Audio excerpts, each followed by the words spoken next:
I mean, it's very exciting. It's kind of a new day, isn't it? A new It day is a for new day. It is Anglicans exciting. worldwide. Yeah, yeah. Yeah. No, thank you. So you are the new chairman of the Gafcon primates, um, and we should be praying for you in that particular role. But just as we begin to come to a finish, and as we look to the future. How do you see the future? What do you think are going to be the key priorities, let's say, over the next 5 years?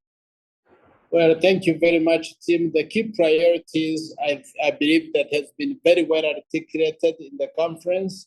One is really this is being perceived as a decade of discipleship and evangelism, and I believe that all our congregations should be engaged in preaching the gospel, should be engaged in making disciples and doing evangelism, should be engaged in bringing the Bible back to the center, should be engaged in the ministry of equipping the next generation, should be engaged in youth and children ministry. We have a saying in Rwanda that, of course, we raise the cows, but we say that when the cows, the way you know that your cows are going to perish and finish is when you don't have the calves, the small cows in the herd. And Yes. we have children, we have young people. That is Yeah. the people that we need to focus on and develop them to be the fulfilled adults that God wants them to be, disciple them to carry on.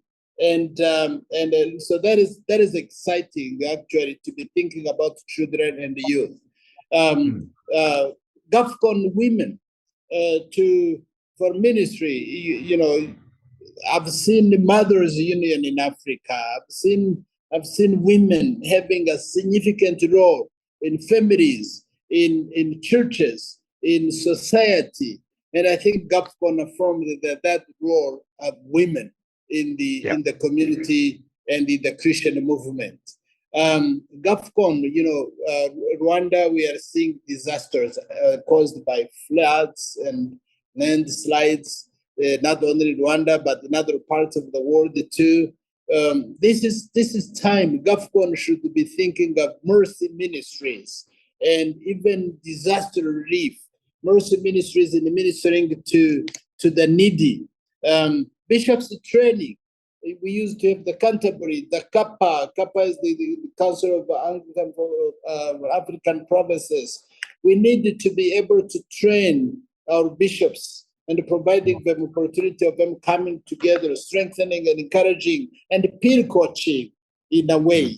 We need to be thinking of interprovincial visits of our primates to encourage one another, to pray with one another, to support one another in the endeavor of proclaiming Christ to the nations. So those are some of the key areas we needed to look at. We needed to think about regional Gafcon so that we don't wait for 5 years and opportunities to come together. Maybe in Ireland, maybe in the US, maybe in Africa, but those to keep the fire burning and going, to keep encouragement of one another. So I think those are the next priorities as I see them. That's a real